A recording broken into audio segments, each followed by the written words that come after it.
Welcome to English Now 24. If you like my video, don't forget to subscribe. Today's topic is modals. What are modals? Now before we go into details, first of all we need to understand what auxiliary verbs are. Auxiliary verbs help the main verb in forming tenses, so they are called helping verbs. Examples: the be verb, that is or was verb, do and have. Also there are words like can, may, should. So if you are asking what are modals, then in this video we shall be discussing words like can, may and should. So finally, what are modals? Modals are auxiliary verbs that are used to give meaning to the main verb to which they are connected. Modals are used to express ideas about ability, possibility, probability, necessity, capability, obligation, advisability, and permission. So what are the types of modals? Here is a list of the modals that you will commonly find. First is can, may, must, shall, will, could, might, should, would. And there are some phrases also which are called phrasal modal auxiliaries. These are be able to, be supposed to, have to, ought to, have better, be going to, be to, have got to, used to. Now, how do you form the negatives of modals? Negatives are formed by putting a negative word such as not immediately after the modal. Examples: you must not leave now, you cannot play now. Modals do not inflect, which means that these verbs do not change depending on the subject. So let us see the difference between auxiliary verbs and modals. I am going, you are going, they are going, and it is going. Now look at here. I can go, you can go, they can go, it can go. So they do not change depending on the subject.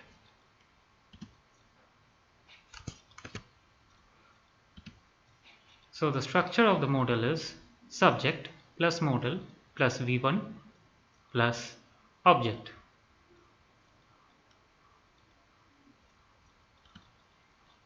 Note: modal verbs do not have all the tenses. So for can, we are using be able to. For must, we are using have to. So we are using these phrases for these single word modals. Now we come to phrasal modals. Phrasal modals affects the verb in the same way as a modal does. I am able to work, which is the same as I can work. I have to eat, which is the same as I must eat.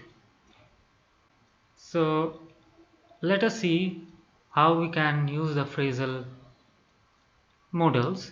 They can read a book, so we won't be able to express it in the future tense. So we'll use they will be able to read a book in the future. Be able to. You must complete the work. You have to complete the work. So here is a list of modals with their meaning and example. First, shall or will, future, Example, Rohan will meet us tomorrow.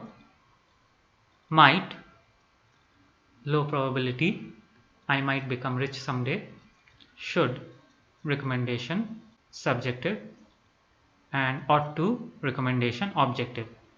So people generally use should and ought to interchangeably. Sometimes should can come in the place of ought to, and ought to can come in the place of should.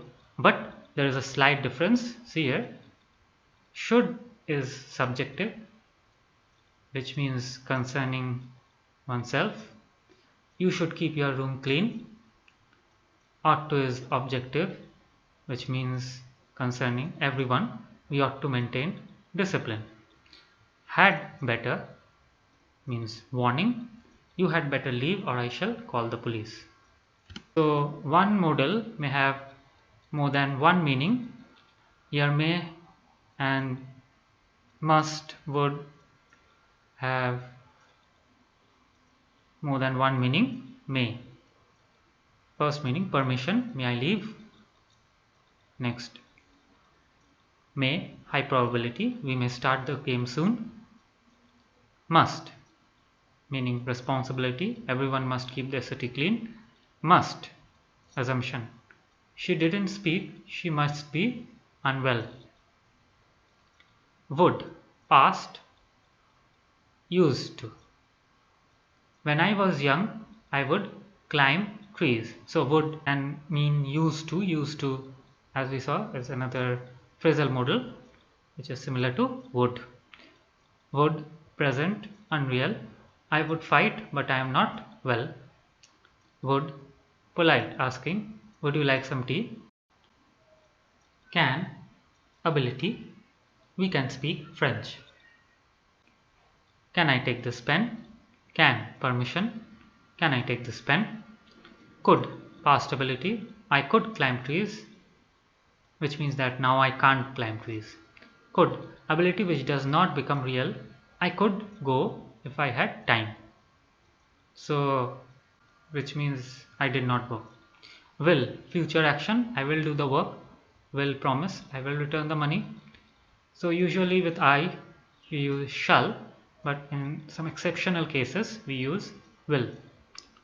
Shall, obligation, promise, they shall ensure you remain safe.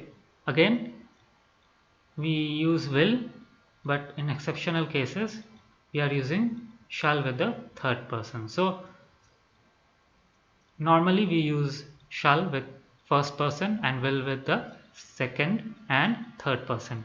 But you can see here some exceptional cases.